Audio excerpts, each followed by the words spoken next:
ವಿವಾದಿತ ಪಿಒಕೆ ಪಾಕಿಸ್ತಾನಕ್ಕೆ ಸೇರಿದ್ದಲ್ಲ. ಅದೊಂದು ವಿದೇಶಿ ಪ್ರದೇಶ, ಪಾಕ್ ವ್ಯಾಪ್ತಿಯಲ್ಲಿ ಬರಲ್ಲ. ಹೀಗಂತ ಹೇಳಿದ್ ಯಾರು? ಪಾಕಿಸ್ತಾನ ಸರ್ಕಾರದಿಂದ ಪಿಒಕೆ ಬಗ್ಗೆ ಈ ರೀತಿಯಾದಂತ ಒಂದು ಮಾಹಿತಿಯನ್ನ ಹಂಚಿಕೊಳ್ಳಲಾಗಿದೆ. ನೋಡಿ, ವಿವಾದಿತ ಪಿಒಕೆ ಪಾಕಿಸ್ತಾನಕ್ಕೆ ಸೇರಿದ್ದಲ್ಲಂತೆ. ಅದೊಂದು ವಿದೇಶಿ ಪ್ರದೇಶ, ಪಾಕ್ ವ್ಯಾಪ್ತಿಯಲ್ಲಿ ಬರಲ್ಲ ಅಂತ ಸ್ವತಃ ಪಾಕಿಸ್ತಾನ ಸರ್ಕಾರ ಹೇಳಿದೆ. ಪಿಒಕೆ ಬಗ್ಗೆ ಮಾಹಿತಿಯನ್ನ ಹಂಚಿಕೊಳ್ಳಲಾಗಿದೆ. ಇಸ್ಲಾಮಾಬಾದ್ ಕವಿಯೊಬ್ಬರ ಅಕ್ರಮ ಬಂಧನದ ವಿಚಾರಕ್ಕೆ ಸಂಬಂಧಪಟ್ಟಂತೆಗೆ ವಿಚಾರಣೆ ಆಗ್ತಾ ಇತ್ತು. ಈ ವೇಳೆ ಕವಿಯನ್ನ ಕೋರ್ಟ್ಗೆ ಹಾಜರುಪಡಿಸುವಂತೆ ಸೂಚನೆಯನ್ನ ನೀಡಲಾಗಿದೆ. ಆಗ ಅಕ್ರಮ ಬಂಧನದಲ್ಲಿ ಇಟ್ಟಿರುವ ಜಾಗ ನಮಗೆ ಸೇರಿದ್ದಲ್ಲ, ಅಲ್ಲಿಂದ ಕರೆತಂದು ಕೋರ್ಟ್ಗೆ ಒಪ್ಪಿಸೋಕೆ ಸಾಧ್ಯ ಇಲ್ಲ ಅಂತ ಪಾಕ್ ಹೇಳಿದೆ. ಪಿಒಕೆ ವ್ಯಾಪ್ತಿಯ ಪ್ರದೇಶದಲ್ಲಿ ಅಕ್ರಮ ಬಂಧನದಲ್ಲಿದ್ದಂತ ಕವಿ ಈ ವೇಳೆ ಪಿಒಕೆ ನಮ್ಮ ವ್ಯಾಪ್ತಿಗೆ ಸೇರಲ್ಲ ಅಂತ ಪಾಕ್ ಸರ್ಕಾರ ಮಾಹಿತಿಯನ್ನ ಹಂಚಿಕೊಂಡಿದೆ. ಇಸ್ಲಾಮಾಬಾದ್ ಹೈಕೋರ್ಟ್ನಲ್ಲಿ ವಿಚಾರಣೆ ವೇಳೆ ಈ ಒಂದು ಹೇಳಿಕೆಯನ್ನ ನೀಡಲಾಗಿದೆ. ನೋಡಿ, ವಿವಾದಿತ ಪಿಒಕೆ ಪಾಕಿಸ್ತಾನಕ್ಕೆ ಸೇರಿದ್ದ ಅಲ್ಲ ಅನ್ನುವಂಥದ್ದನ್ನ ಸ್ವತಃ ಪಾಕಿಸ್ತಾನ ಹೇಳ್ಕೊಂಡಿರುವಂಥದ್ದು. ಒಂದು ಪ್ರಕರಣದಲ್ಲಿ ಕವಿಯನ್ನ ಕೋರ್ಟ್ಗೆ ಹಾಜರುಪಡಿಸಬೇಕು ಅಂತ ಸೂಚನೆಯನ್ನ ನೀಡಲಾಗುತ್ತೆ. ಇಸ್ಲಾಮಾಬಾದ್ ಕವಿಯೊಬ್ಬರನ್ನ ಅಕ್ರಮವಾಗಿ ಬಂಧನ ಮಾಡಲಾಗಿದೆ ಅನ್ನುವಂಥ ವಿಚಾರ ಇದು. ಅವರನ್ನ ತಕ್ಷಣಕ್ಕೆ ಕೋರ್ಟ್ಗೆ ಹಾಜರುಪಡಿಸಬೇಕು ಅನ್ನುವಂಥ ಸೂಚನೆಯನ್ನ ಕೋರ್ಟ್ನಲ್ಲಿ ನೀಡಲಾಗುತ್ತೆ. ಈ ವಾದ ಪ್ರತಿವಾದದ ಸಂದರ್ಭದಲ್ಲಿ ಆ ಜಾಗ ನಮಗೆ ಸೇರಿದ್ದಲ್ಲ, ಅದೊಂದು ವಿದೇಶಿ ಪ್ರದೇಶ, ಪಾಕ್ ವ್ಯಾಪ್ತಿಯಲ್ಲಿ ಬರಲ್ಲ ಅಂತ ಪಾಕಿಸ್ತಾನ ಸರ್ಕಾರದಿಂದ ಪಿಒಕೆ ಬಗ್ಗೆ ಮಾಹಿತಿಯನ್ನ ನೀಡಲಾಗಿದೆ. ಅಲ್ಲಿಂದ ಕರೆತಂದು ಕೋರ್ಟ್ಗೆ ಒಪ್ಪಿಸೋಕೆ ಸಾಧ್ಯ ಇಲ್ಲ ಅಂತ ಪಾಕ್ ಹೇಳಿದೆ. ಪಿಒಕೆ ವ್ಯಾಪ್ತಿಯ ಪ್ರದೇಶದಲ್ಲಿ ಅಕ್ರಮ ಬಂಧನದಲ್ಲಿದ್ರು ಕವಿಯೊಬ್ಬರು.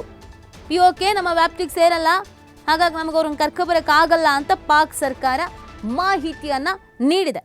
ಇಸ್ಲಾಮಾಬಾದ್ ಹೈಕೋರ್ಟ್ನಲ್ಲಿ ವಿಚಾರಣೆಯ ಸಂದರ್ಭದಲ್ಲಿ ಈ ಒಂದು ಹೇಳಿಕೆಯನ್ನ ನೀಡಿರುವಂಥದ್ದು ಸಾಕಷ್ಟು ಚರ್ಚೆಗೆ ಕಾರಣವಾಗೋದ್ರ ಜೊತೆಗೆ ಸಾಕಷ್ಟು ಮಹತ್ವವನ್ನು ಕೂಡ ಪಡ್ಕೊಳ್ತಾ ಇದೆ.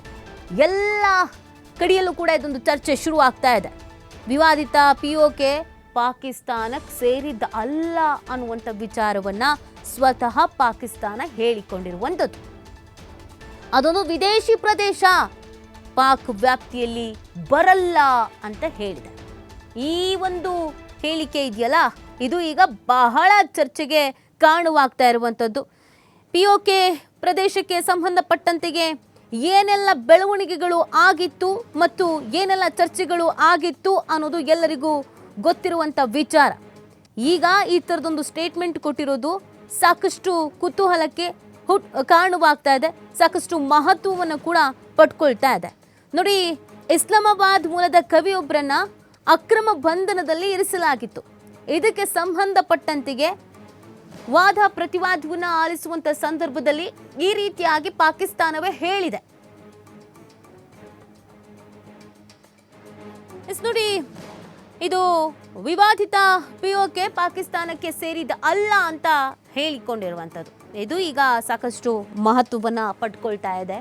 ಇದಕ್ಕಿದ್ದ ಹಾಗೆ ಪಾಕಿಸ್ತಾನ ಈ ರೀತಿಯಾಗಿ ಹೇಳೋದಕ್ಕೆ ಏನಾದರೂ ಕಾರಣ ಇದೆಯಾ ಅಥವಾ ಏನಾದರೂ ಮಹತ್ವವನ್ನು ಪಡ್ಕೊಳ್ತಾ ಇದೆಯಾ ಅನ್ನೋದು ಅನುಮಾನಕ್ಕೆ ಕಾರಣವಾಗ್ತಿರೋದು. ಇತ್ತೀಚೆಗೆ ಪಾಕಿಸ್ತಾನದ ನಡೆಯನ್ನು ನಾವು ಗಮನಿಸ್ತಾ ಇದ್ದೀವಿ.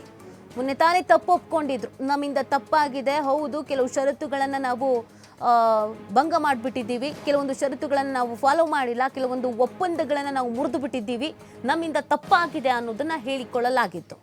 ಈಗ ಪಿಒಕೆ ಪಾಕಿಸ್ತಾನಕ್ಕೆ ಸೇರಿದ್ದಲ್ಲ ಅಂತ ಹೇಳ್ತಾ ಇರೋದು ಯಾವ ಕಾರಣಕ್ಕೆ, ಏನು ಉದ್ದೇಶ, ಏನು ಹೇಳೋಕೆ ಹೊರಟಿದ್ದಾರೆ, ಏನು ಮಾಡೋಕೆ ಹೊರಟಿದ್ದಾರೆ ಅನ್ನೋದು ಪ್ರಶ್ನೆ.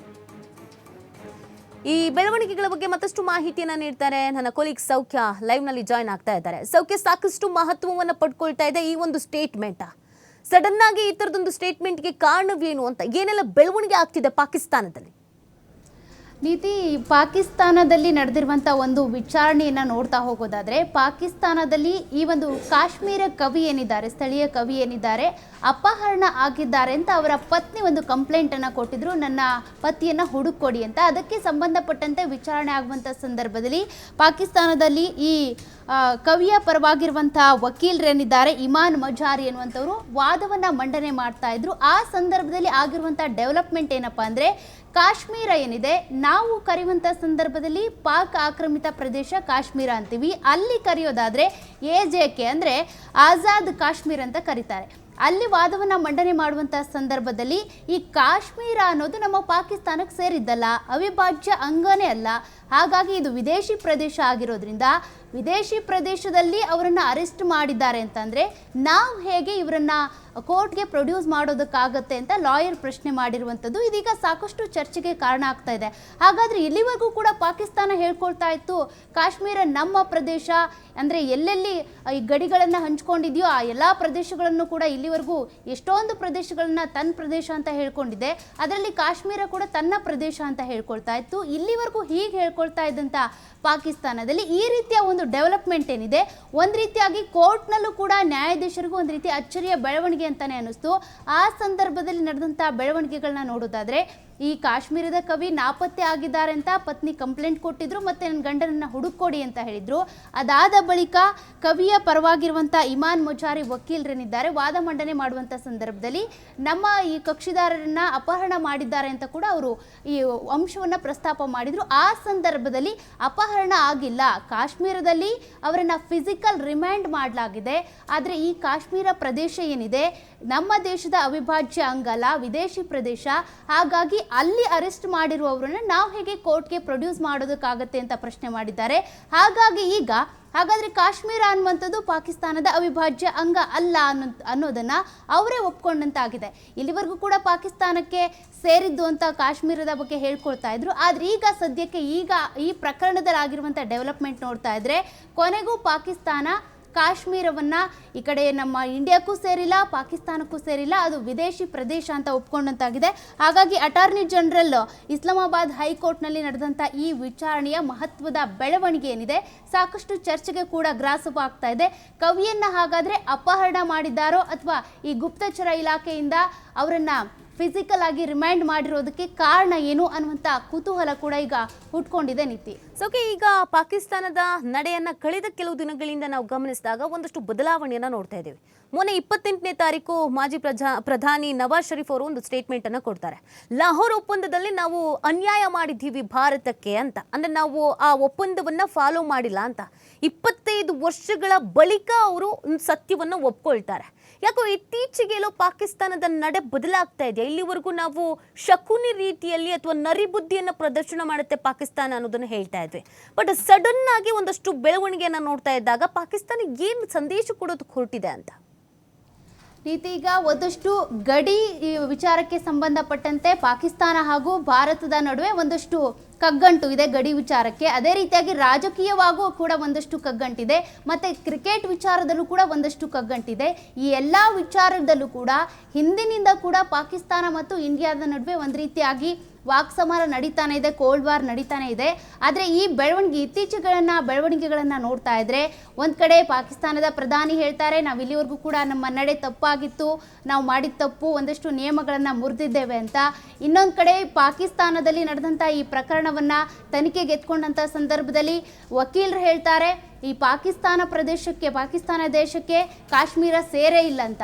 ಹಾಗಾಗಿ ಪಾಕಿಸ್ತಾನದಲ್ಲಿ ಈ ಭಾರತದೊಂದಿಗಿನ ಮೈತ್ರಿಯನ್ನು ಇದೇ ರೀತಿಯಾಗಿ ಉಳಿಸ್ಕೋಬೇಕು, ಅಥವಾ ಭಾರತದ ಜೊತೆಗಿನ ನಾವು ಮೈತ್ರಿ ಬೆಳೆಸ್ಕೊಂಡ್ರೆ ನಮ್ಮ ದೇಶಕ್ಕೆ ಏನಾದರೂ ಒಂದಿಷ್ಟು ಲಾಭವಾಗಬಹುದೇನೋ ಅಂತ ಯೋಚನೆ ಮಾಡ್ತಿದ್ದಾರೋ ಏನೋ ಗೊತ್ತಿಲ್ಲ. ಬಟ್ ಪಾಕಿಸ್ತಾನ ಭಾರತವನ್ನು ಇದೇ ರೀತಿ ನಾವು ಎದುರು ಹಾಕೊಳ್ತಾ ಹೋದರೆ ನಮ್ಮ ದೇಶಕ್ಕೆ ಏನಾದರೂ ಡ್ಯಾಮೇಜ್ ಉಂಟಾಗಬಹುದು. ಮತ್ತು ಈ ಏನು ಯುದ್ಧಕ್ಕೆ ಸಂಬಂಧಪಟ್ಟಂತೆ ಒಂದಷ್ಟು ಅಸ್ತ್ರಗಳನ್ನ ಅಥವಾ ವೆಪನ್ಸ್ಗಳನ್ನ ರವಾನೆ ಮಾಡ್ಕೊಳ್ಳೋದಕ್ಕೆ ಅಥವಾ ಆಮದು ಮಾಡ್ಕೊಳ್ಳೋಕ್ಕೆ ಸಂಬಂಧಪಟ್ಟಂತೆ ಏನಾದರೂ ಸಮಸ್ಯೆ ಆಗ್ಬೋದು ಅಂತ ಯೋಚನೆ ಮಾಡ್ತಿದ್ದಾರೋ ಏನೋ ಗೊತ್ತಿಲ್ಲ. ಬಟ್ ಪಾಕಿಸ್ತಾನದಲ್ಲಿ ಈಗ ಆಗಿರುವಂಥ ಈ ಪ್ರಕರಣದ ಡೆವಲಪ್ಮೆಂಟ್ನಲ್ಲಿ ಒಂದಷ್ಟು ಅಚ್ಚರಿ ಅಂತೂ ಉಂಟಾಗಿದೆ. ಹಾಗಾದರೆ ಕಾಶ್ಮೀರ ಈಗ ಪಾಕಿಸ್ತಾನದ ಅವಿಭಾಜ್ಯ ಅಂಗ ಅಲ್ಲ, ವಿದೇಶಿ ಪ್ರದೇಶ ಅನ್ನೋದಂತೂ ಖಚಿತ ಆಗ್ತಾ ಇದೆ. ಓಕೆ, ಥ್ಯಾಂಕ್ ಯು ಸೌಖ್ಯ ತಮ್ಮೆಲ್ಲ ಡೀಟೇಲ್ಸ್ಗಾಗಿ.